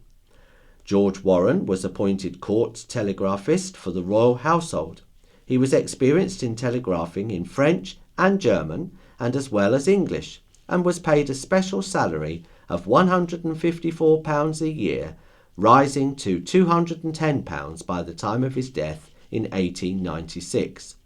What a position of responsibility. All telegrams for Queen Victoria were received in Morse, and it was his job to translate them and send them upstairs to the Queen. While Victoria was at Osborne, Warren lived in his home in East Cowes. For 34 years he served the Queen, performing high-class work and long hours of duty. George Warren was buried at Whippingham Church and given a substantial memorial stone by Queen Victoria as a mark of regard for his faithful and zealous service. Around 150 years ago, another form of communication was invented. Alexander Graham Bell patented the telephone in December 1876. In January 1877, he demonstrated it to Queen Victoria at Osborne House by installing a telephone wire to Osborne Cottage. The Queen wrote, "Professor Bell explained the whole process, which is most extraordinary. It had been put in communication with Osborne, and we talked with Sir Thomas and Mary Biddulph, but it is rather faint, and we must hold the tube close to one's ear." Around 130 years ago, Marconi was experimenting with wireless communication. In 1897, Marconi set up his radio station on the island and the Needles and transmitted messages across water for the first time using a 168-foot high mast. A station was set up at Osborne the following year, so Queen Victoria could keep in touch by wireless with her eldest son, who was convalescing aboard his yacht. The Needles has another claim to fame in the world of communications. The engines of the rockets built by Saunders Roe in East Cowes were tested on the headland above the Needles. These rockets took the first British satellite, Prospero, into space in 1971. Prospero was built by the British firm of Marconi. Sadly, the British government almost immediately pulled the plug on these satellite launchers, just when Britain was again leading the world in communication technology. The county press has been bringing the news to islanders since 1884, and so we've delved into the archives. 125 years ago, in May 1901, religious services were held in the open air outside Shanklin Literary Institute after its committee decided not to open the doors to the former Catholic monk who had booked it. The Reverend F.G. Widdows, a former Franciscan monk who had been excommunicated, had displayed handbills attacking the Catholic Church. 100 years ago, in May 1926, an outbreak of foot and mouth disease was reported at a Ryde farm. The cattle market at Newport was closed by the Ministry of Agriculture after the disease was confirmed at Pound Dairy Farm. At Haylands, 10 dairy cows, 1 heifer, a calf and 17 pigs were slaughtered and burned. The outbreak caused the cancellation of the Isle of Wight Hunt steeplechase. A Parkhurst prisoner stripped off and jumped into a vat of cooling tar before rubbing tar on his face. He was scraped and cleaned before being taken to hospital. 75 years ago, in May 1951, entries for the Isle of Wight Musical Festival equalled 1,800, just slightly below the previous year's records. 75 years ago, in May 1951, Shanklin Lifeguard Corps Club gave a life-saving display at Hope Beach. Lifeguards demonstrated the bronze medallion drill of the Royal Life-Saving Society, artificial respiration and advanced methods of releasing oneself from the grip of a drowning person. And entries for the Isle of Wight Musical Festival equalled 1,800, just slightly below the previous year's record figures. 50 years ago, in May 1976, a hosepipe ban was enforced on the island, with those using hoses to water their gardens or washing their cars facing possible prosecution. Island MP Stephen Ross was planning to join a deputation to the Home Secretary over rabies prevention. Mr. Ross had already signed an all-party motion calling for select committee on the subject. And now we're moving on to My View. I have a headline that reads, "Long live social clubs and all they bring to our lives." And Josh Barry, who's a columnist, writes, "One of my earliest memories is being taken by my dad and granddad to what was then the Plessy Club in Cowes to watch their fireworks display. Part of my cerebral palsy means that I have a startle reflex that is made worse by sudden noise, and so fireworks have always been my kryptonite, and I therefore stayed inside, away from the noise. Despite my tenderness of years, the atmosphere at the Plessy Club was one of warmth and friendship, where everyone knew everyone, and the sense of community was palpable. For some unknown reason, probably as a result of the evolution of our family, we stopped going to the Plessy Club, and for a generation I forgot all about the cheese and chive flavoured crisps. the firework parties, and meeting my dad's former colleagues. A few years ago, my parents alerted me to the fact that the Plessey Club, now the Isle of Wight Community Club, had been struggling to stay open and was facing the threat of closure. Immediately I thought back to that little boy experiencing the sense of community, probably for the first time, surrounded by the glowing feeling of people who had known each other for generations. Those tight bonds, memories and traditions were now severely under threat. I immediately became a member to help support this vital hub along with my dad, sister and brother-in-law. At first, it was merely to do my bit to help preserve the club, but then something extraordinary happened. I never thought I would ever frequent it myself, assuming that it would be full of veteran members who were unrelated to my life and interests. However, as soon as I entered the building, it was like a reunion of school friends, family friends and people who I hadn't seen for years. Then it occurred to me that my generation is now the same age as my dad was when he first took me to the Plessey Club over 30 years ago. Community isn't something that should ever be taken for granted. It has to be nurtured in small pockets of society, and venues such as the Plessey Club are vital for this to take place. Watching people meet, reunite, laugh, talk, banter, or reminisce about days gone by is the best feeling and may even provide an answer to the meaning of life. Community is so important and we need to treasure it. Sport is another important aspect of building a community, and luckily the Plessey Club's grounds offer much potential for a whole host of sports to take place. This has also helped in expanding the club's appeal to the next generation, and now parents and children can enjoy this rebirth of community. Therefore, in many ways, it has now come full circle with the people of my generation who have childhood memories of the place, passing the passion over to their children, and hopefully the cycle shall continue. Long live the magic of social clubs. Welcome to County Hall. No experience necessary. No experience necessary. Welcome to the Isle of Wight Council. A fresh intake of councillors are busy ironing their teal ties and preparing for their first day on the job, running the Isle of Wight. How hard can it be? After all, for years now we've been told the island's problems are all very simple. Council tax is too high, roads are constantly closed, services are stretched, schools are under pressure, and somehow it's all because previous administrations just weren't trying hard enough.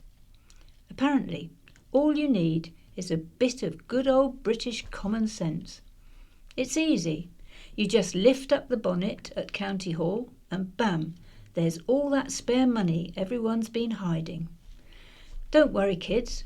We won't have to close any schools because there's obviously a magical money pot hidden in the bunkers beneath Newport. No need to raise council tax either because there are millions squirreled away behind a filing cabinet in the back of meeting room 6. If that's not enough, well, they'll just cut things. They'll cut something. Not libraries, obviously, but social care. Not send transport. Not roads, not schools, but definitely something. Maybe they could sell off a few buildings, except most of the family's silver has already gone. Ryde Town Hall, Ventnor Winter Gardens, half the public estate. The great fire sale of the 2010s already happened, and there's not much left to flog on Facebook Marketplace. Perhaps the answer is simply to march into Island Road's headquarters via 3 sets of temporary traffic lights, pointing dramatically at a pothole and declare, "Enough is enough." Maybe the entire highways contract will collapse on the spot under the sheer force of a strongly worded rant. Then they'll sort the bins out. Apparently the great crisis facing the Isle of Wight is that there are too many different coloured bins.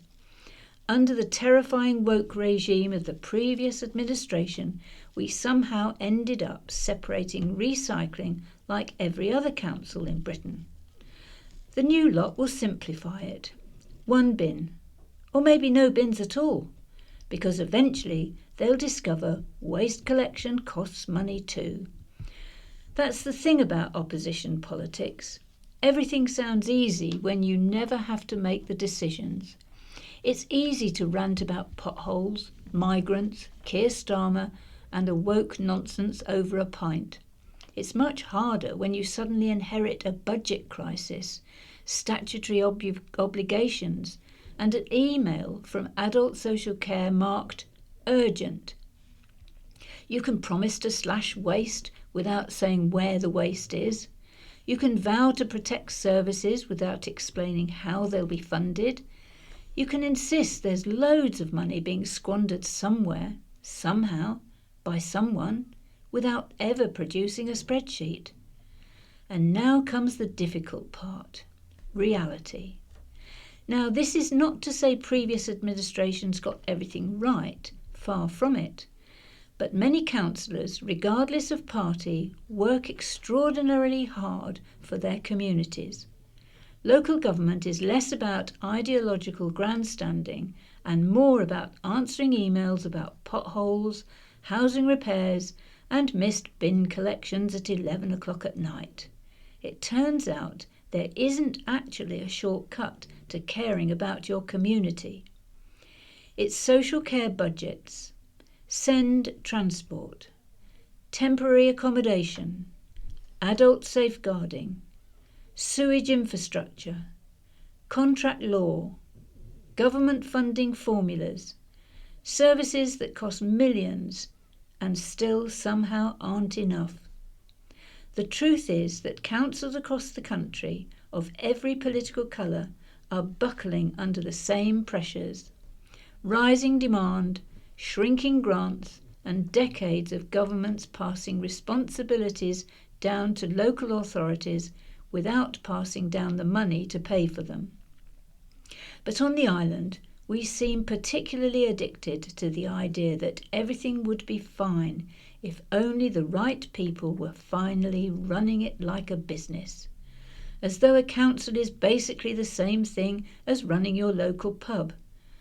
And so here we are, a council chamber full of political newcomers who spent years insisting the problems were easy to solve, may now discover that they aren't, that budgets have legal obligations, that meetings are long and boring, that fixing potholes costs money, that social care costs even more money, and that shouting common sense at a spreadsheet does not sadly balance it.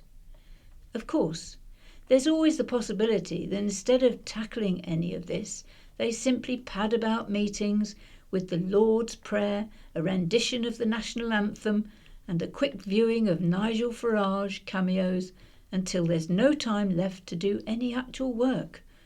But who knows?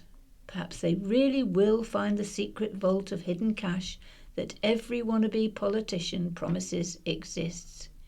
If so, I look forward to hearing where it was hidden all these years.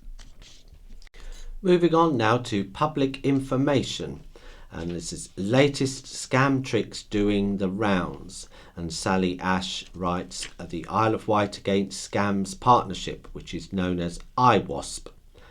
First of all, a message from Trading Standards for local businesses. We have received a report from one of our IWASP partners saying that their accounts department had received an email with an invoice attached.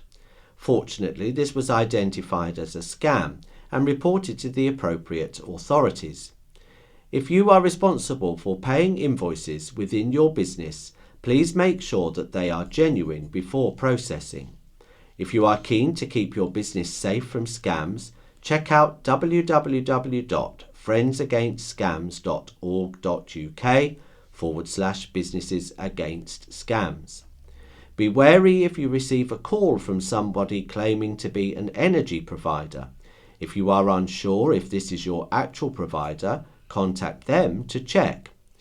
If you receive an email or social media message from an acquaintance, either asking for money or wanting to share some amazing financial benefit with you, treat it with suspicion. A genuine friend wouldn't ask for help in this way. Their account has probably been hacked, and the scammer will be trying to take your money. If you receive a message like this, contact your friend in person and ask if it is genuine. We have had more reports of scam texts advising that you have an overdue parking ticket and telling you to click on a link to make a payment to avoid additional fees and having your license revoked. Always query things you are unsure of. Don't be frightened or pressured into responding. Recent reports indicate that rogue traders are also on the island offering jet washing services. If you need anything cleaned at your property, we have a variety of traders on the Isle of Wight Trader Approval Scheme that will be able to do a reliable job with the correct products and at a genuine price. Do not be misled by rogue traders. If anyone knocks the door to try to carry out any kind of job at your property, send them away. To help you do this, a no cold calling sticker is available from Trading Standards at isleofwight.gov.uk. It looks like the text or WhatsApp scam claiming to be from one of your children, saying they have lost or damaged their phone, is doing the rounds again. This won't be from your family member. It is a scam. Do not respond, or if you are worried, why not set up a family password so any communication appearing to come from a loved one can be verified by asking for the password. And now for what's on the Isle of Wight. The Isle of Wight Scarecrow Festival is back. The festival, organised by the Chillerton and Gatcombe Community Association and parish residents, will feature around 100 scarecrows. It runs from May the 23rd to May the 31st and will be launched by the Isle of Wight High Sheriff Nigel Hartley and the Men of Wight Morris Dancers. People can obtain a scarecrow location map from the Gallibagger Inn and the Village Hall. Visitors can vote for the people's favourite scarecrow, while there will also be a judge's favourite vote. Aunt Sally's Tea Room will be providing refreshments from the Village Hall, open daily from 10:30am to 4pm, serving teas, coffees, cold drinks and homemade cake. Live music will be performed at the festival on May the 23rd, May the 24th and May the 30th from 12pm to 4pm, with a live band playing on both Saturday evenings from 7pm to 9pm. For more information, visit gallibagger.org.uk. Comedian is headline act for Proms Festival. The godfather of British comedy, Jasper Carrott, has been announced as a headliner for the 2026 Wight Proms Festival, which this year coincides with the 200th anniversary of Cows Week. The popular event returns from July the 31st to August the 9th, bringing shows including comedy and music to Northwood House in Cowes. Carrott, a TV regular since the 1970s, will take to the stage for White Laugh Comedy on August the 2nd. On the bill with tribute act Strictly ABBA, who will deliver many of the group's extensive back catalogue of classic hits. Ireland resident and event founder G4 singer Mike Christie said, "I am absolutely thrilled the Wight Proms Festival continues to flourish in this, its 8th year, thanks to such incredible local support." This year is even more special, as for the first time, the festival will take place during Cows Week to tie in with its historic 200th anniversary, making it a truly unique moment for the island. Lisa Pullman of Fascinating Aida will appear in Hooray for Hollywood on July the 31st, alongside award-winning singer and pianist Joe Stilgoe. The festival will conclude with the last Wight of the Bicentenary Proms, featuring Christie himself, Theatre Train and Barney Valentino, a BBC Chorister of the Year finalist. And now for letters.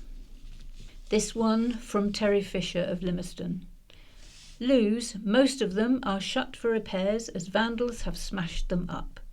The one at the bus station has been closed over a month, and one has to go elsewhere, which is very inconvenient. The other matter is how clean public toilets are. Even my toilets in the lovely village of Bryston were filthy, and it is an easy way to spread disease. They looked like they hadn't been cleaned for months. A priority should be to bring back our loos into use and clean them. Spend a penny. Useless lane, name and address supplied. I totally agree with the letter from Rupert Willoughby, re the Ride Cycle Lane. On installation, I did Mail Island roads as I think it's dangerous. If you drive along towards Apley from Ryde, at times it is difficult to fully see the cycle lane if you are turning left. I always stop halfway through the turn and check to see that there are no cyclists coming along the lane, much to the annoyance of anyone following me. There never are, but hey, you never know, do you? Island Roads replied to my letter, telling me they had assessed the risk, and in their opinion all was okay. Perhaps we are waiting for an injury before someone sees sense here and removes this useless lane. Unsightly play constructions, from Andrew Matthews of Wellow.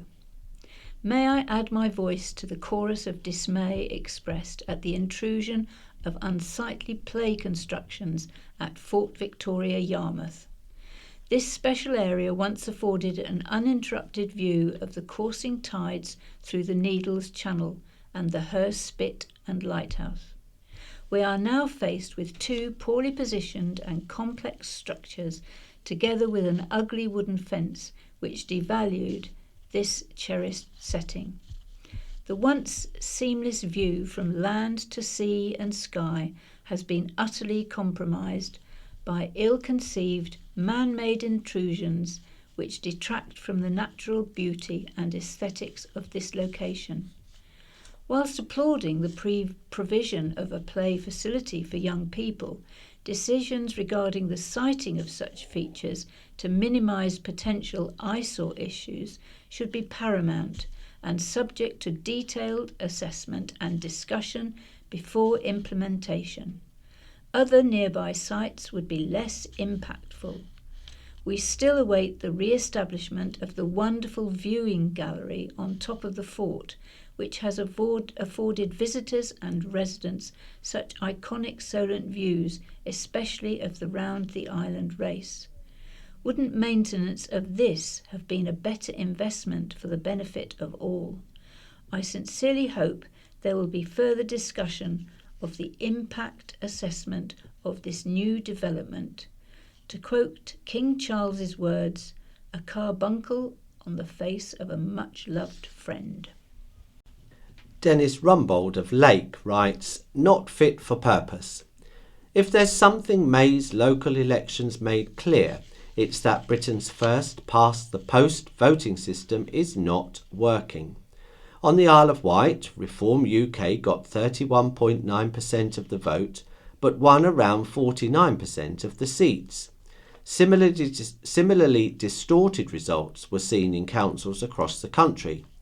However you voted, I think we can all agree this doesn't seem right. But this is what happens when 5 or more parties compete under a system built for 2.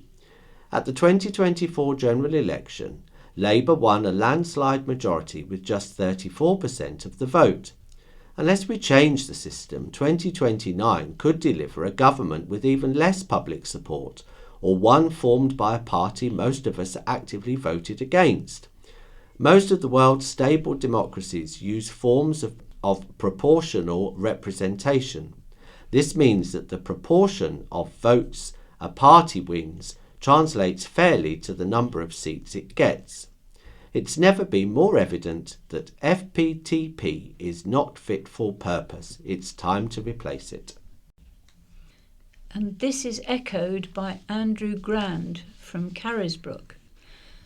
The local elections have once again demonstrated the urgent need for electoral reform.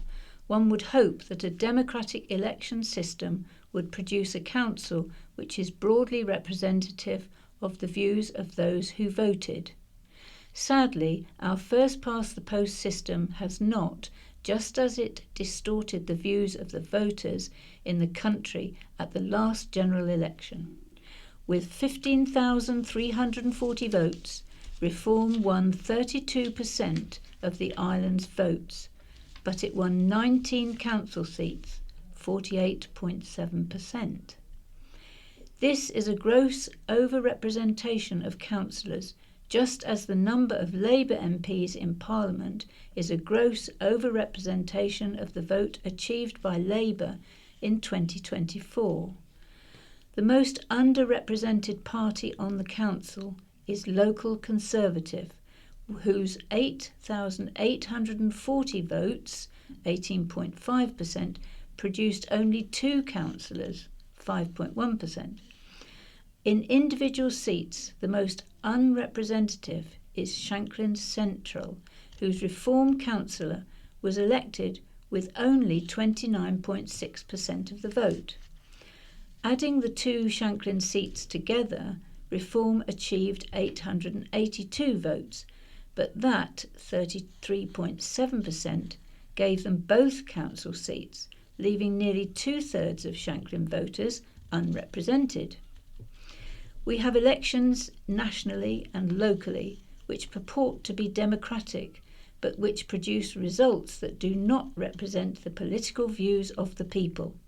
It is actually not difficult to operate an electoral system which produces a result fairly representative of the electors, but we choose to continue with one which is not able to do that.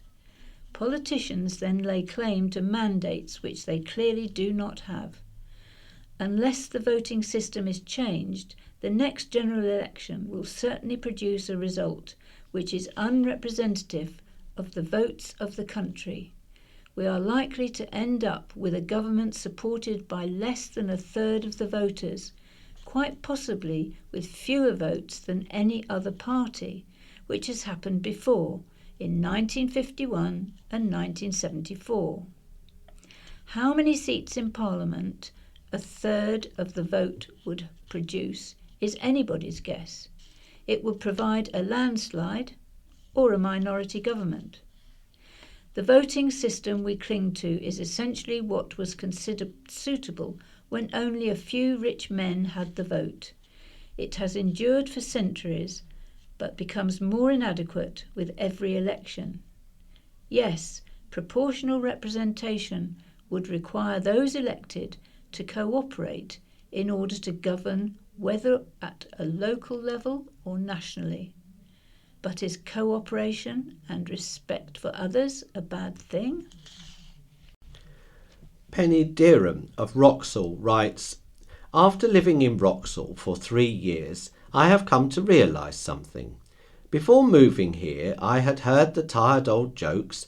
They were the sort of jokes people repeat without ever having lived here. But at 67, having lived and worked across the world, this is the first place that has truly felt like home. Wroxall is quite simply a remarkable place to live. It is a village with a strong sense of identity, a warm welcome for newcomers, and a community spirit that many towns can only dream of. At the centre of that spirit, its beating heart, is Wroxall Primary School. The school has faced the threat of closure no fewer than 3 times, despite Freedom of Information requests revealing no clear criteria for such proposals. Add to that the extensive road closures over the past year, and many communities would have buckled. Wroxall did the opposite. Children from Ventnor who chose Wroxall for their education walked to school along narrow lanes to avoid missing lessons. Parents organised themselves with quiet determination. The school didn't just survive, it strengthened the village's sense of unity. I have no personal links to the school, but it is impossible to live here and not see how vital it is.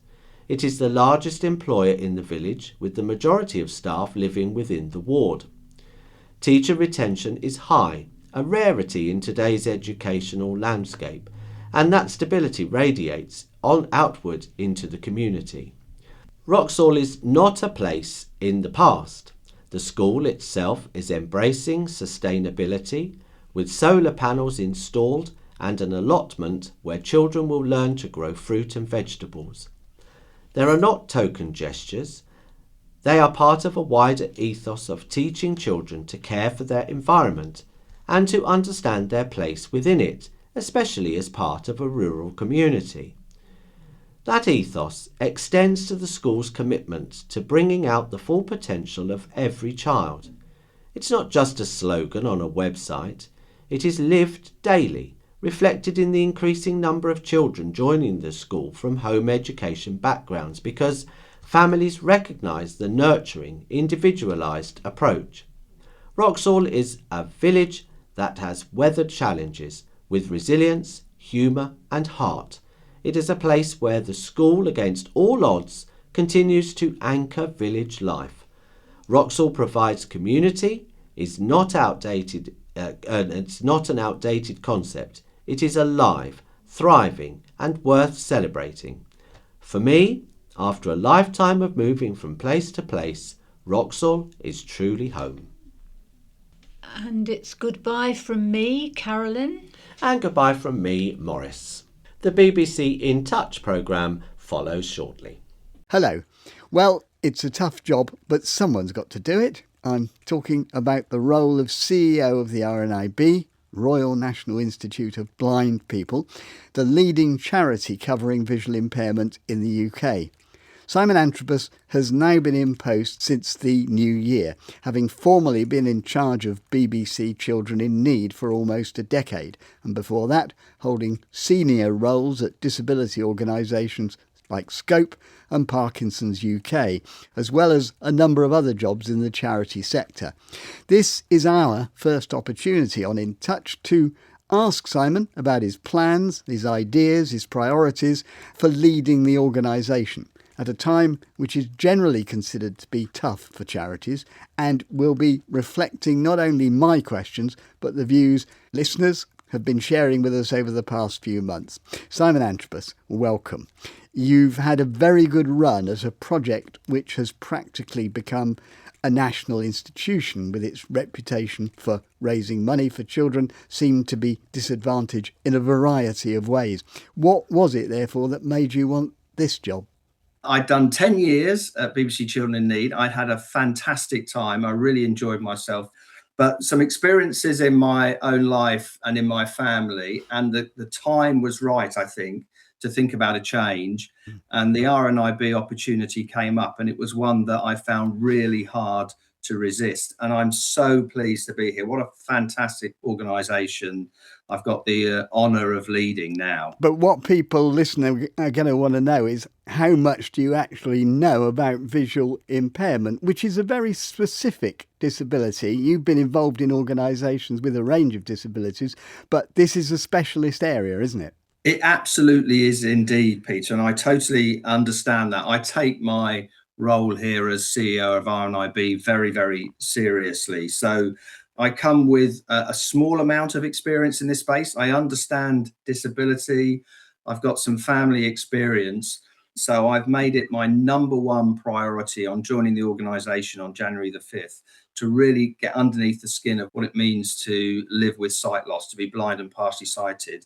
Now, I have to be honest with you, Peter, this is, as you say, a complex issue, and I'm learning all the time. I've given myself a vision impairment buddy, and that's somebody that works with me very regularly. We talk about the issues that blind and partially sighted people face. I've spent time with Keith Valentine. I've spent time with Neil Heslop. I've spent time with colleagues across RNIB, really trying to get underneath the skin of what it means to be blind and partially sighted. But is it enough to have contacts with people? I mean, there is not one experience of visual impairment. There are hundreds, maybe thousands, and people experience it in many different ways. And so it's a question of maybe not making generalisations about what people need. Absolutely, yeah. And I think that's part and parcel of being a chief executive of any organisation, making sure that you really go to all the lengths you can to fully understand the group that you're trying to support and work alongside. The really important factor for me in all of this is grounding the whole organisation in this principle of lived experience, helping us drive the decisions we take as an organisation. As I've said, Peter. It's a really important thing to me. And I don't think there's a point ever when I will be able to say I fully understand all of this. It's a journey you have to go on to really build your understanding, to continue to be curious around what it means to be blind and partially sighted. If you see the value of lived experience, do you think that the RNIB is actually employing enough people with that lived experience? Because quite a lot of blind people do not think that it does. Okay, yeah, now that's a good point, Peter. So currently we're at about 18% of the workforce. I think that's good, but I think we can go further, and that's at every level. The one area for me, we've got great blind and partially sighted trustees, we've got leaders across the organisation, we've got colleagues across the whole organisation who bring their lived experience to the organisation. And I think it's a responsibility on us to make sure that we're doing our very best as an employer, as a charity, that we reflect the community that we serve. The one area, Peter, that I want to make improvements in, and it's early days in my tenure, so this will take a bit of time, is to make sure that the RNIB at the executive level, so at the senior level of this organisation, we have lived experience represented on that leadership team. You're saying there isn't enough at the moment? No, I want there to be more. We've got good leaders across the organisation, great leaders with lived experience, but I want us to go further. That's a key priority for me. It's one I made very clear to the interview panel when I was interviewed for the role.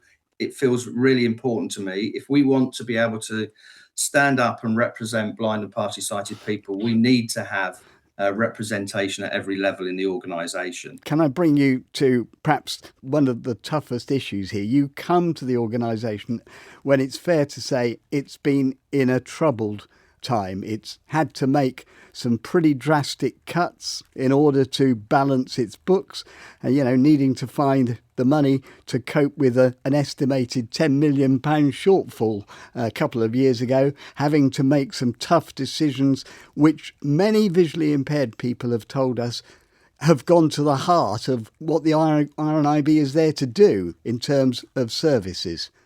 It is indeed a tough time for charities at this moment, but we are in a real moment of inflection and change, and we need to make sure we're in a strong financial position. So has the organisation now found those savings? Is it in balance now?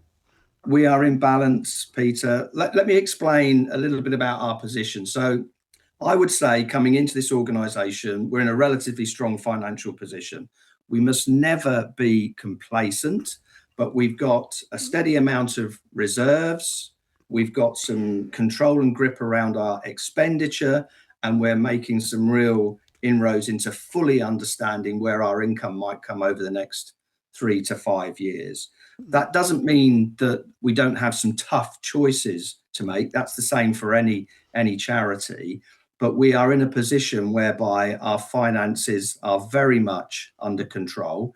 We're posting a small surplus for the year 25-26, and our plan is to do the same for 26-27. So that raises the issue, in order to get to that situation, how many things have had to be lost in terms of service? I mean, there's been a pause in recruitment over recent months, and a number of jobs have gone, including those of some visually impaired workers.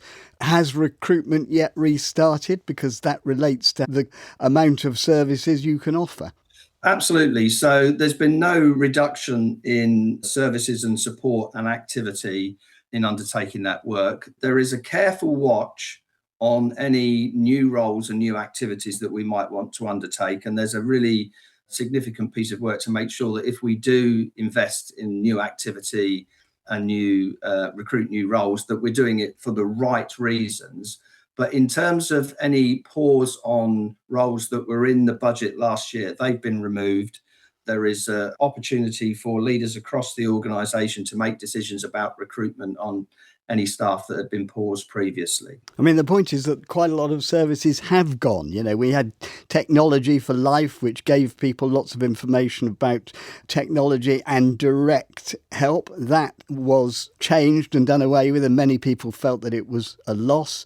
There was talk of cutting Braille transcription services. They were cancelled and then reinstated, but only for a year. There have been a number of things that have already had to be stopped. So, it isn't enough to say our finances are okay. The question is, how many things have you lost that will impair people's services? Yeah, and that's a really important factor for us, Peter.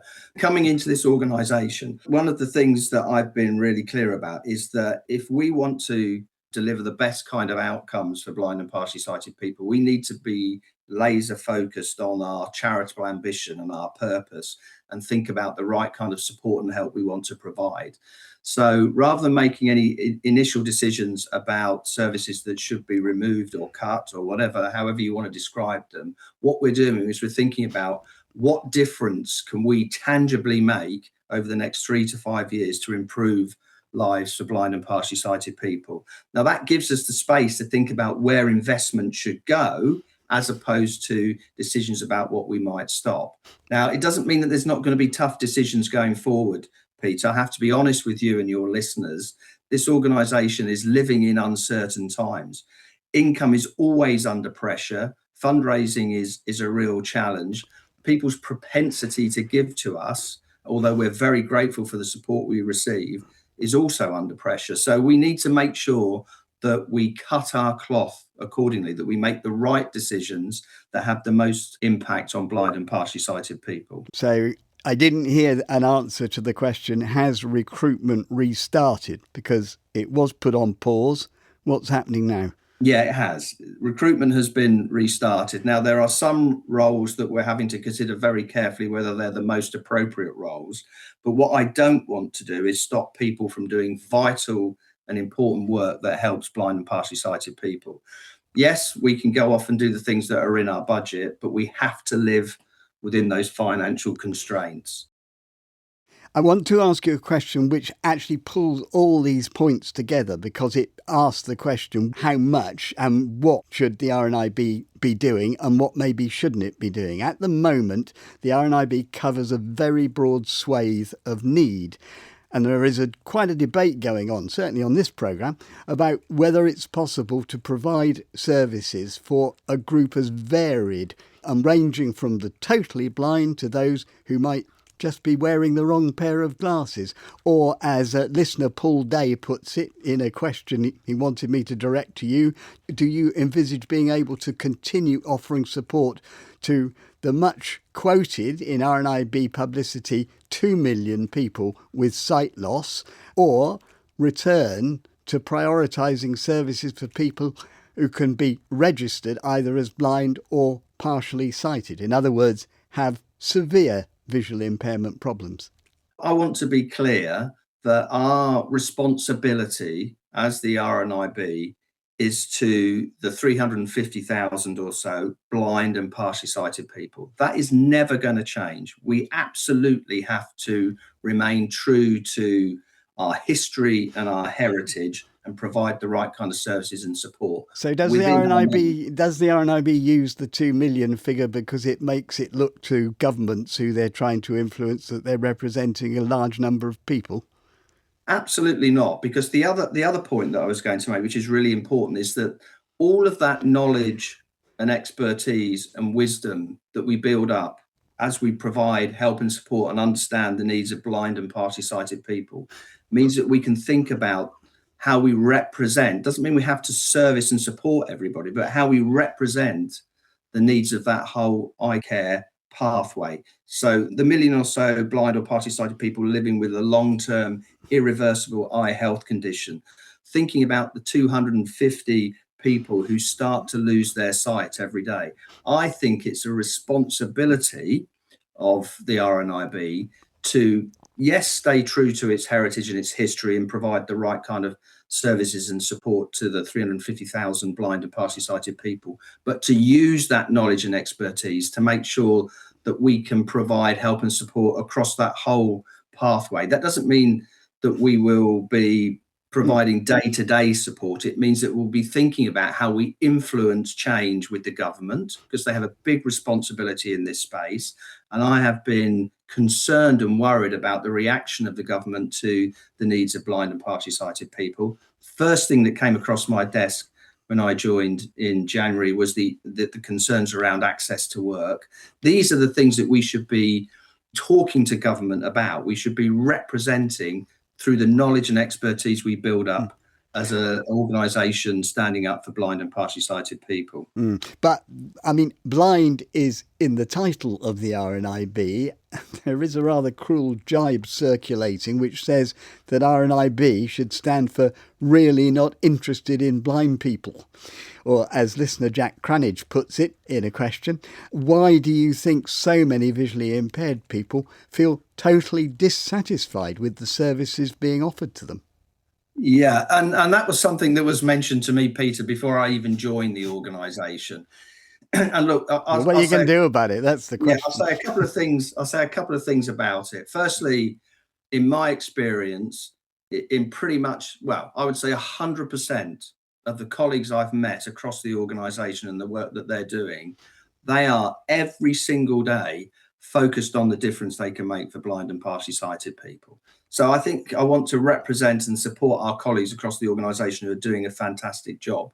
But you're right, what we have to do is we have to demonstrate externally to blind and partially sighted people that we're there for them. And that really is a key job for me to do. I want us to... Clearly a lot don't.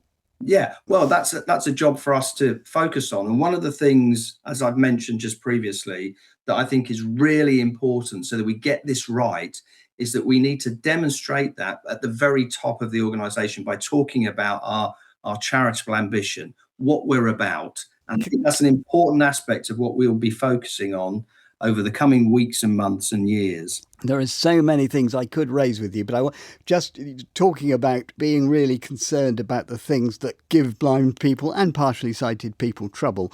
A question often asked us at the moment is that in the search for digital solutions amongst the government and practically everyone else as well, aren't blind people's lives being made actually more difficult on a day-to-day basis? And the example most often quoted to us is the proliferation of touch screens in shops, restaurants, just about everyone providing services, so that when blind people and partially sighted people come to make payments on card readers, they're unable to do so without revealing their PIN. Now, many of our listeners believe, the RNIB isn't doing enough to bring the manufacturers of such equipment and the companies who use them to account. Indeed, going as far as invoking the law, which says that that's discriminatory.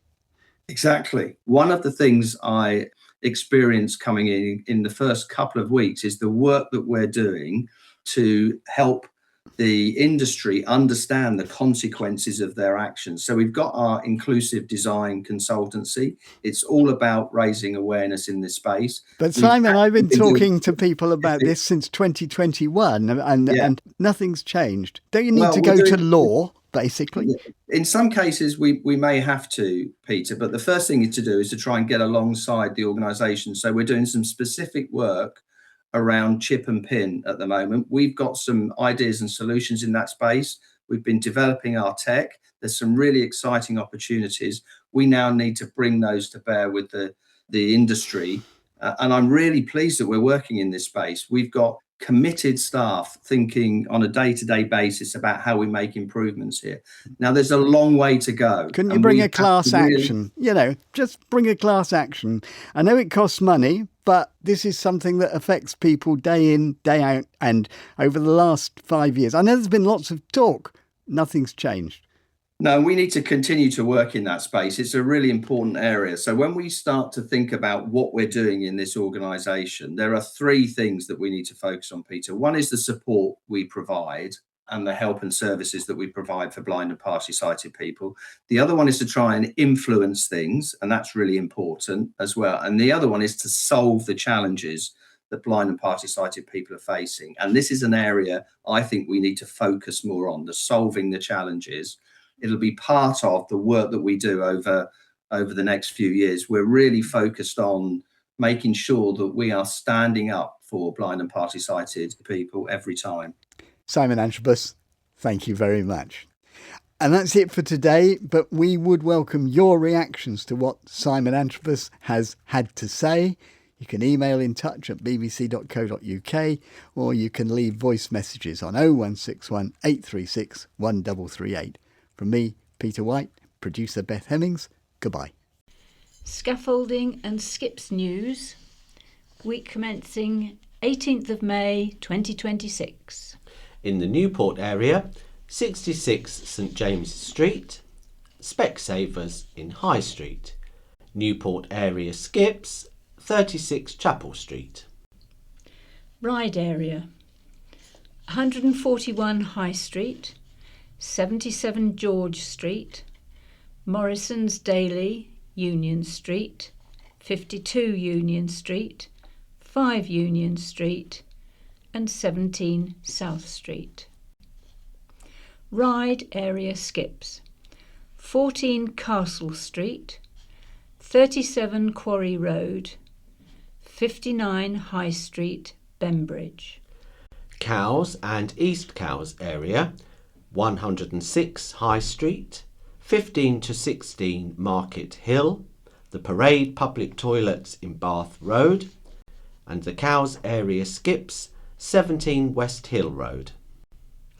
Ventnor area, Ventnor Youth Centre, Victoria Street, Rose Inn, Pier Street. Sandown area, 52 Fitzroy Street, Ferncliff Path, Sandown, 'Tis the Season on 16 St John's Road, the Co-op on the High Street, the Old Town Hall Brading and the Alveston Farmhouse Main Road, Alveston. Yarmouth area, Omdurman, South Street,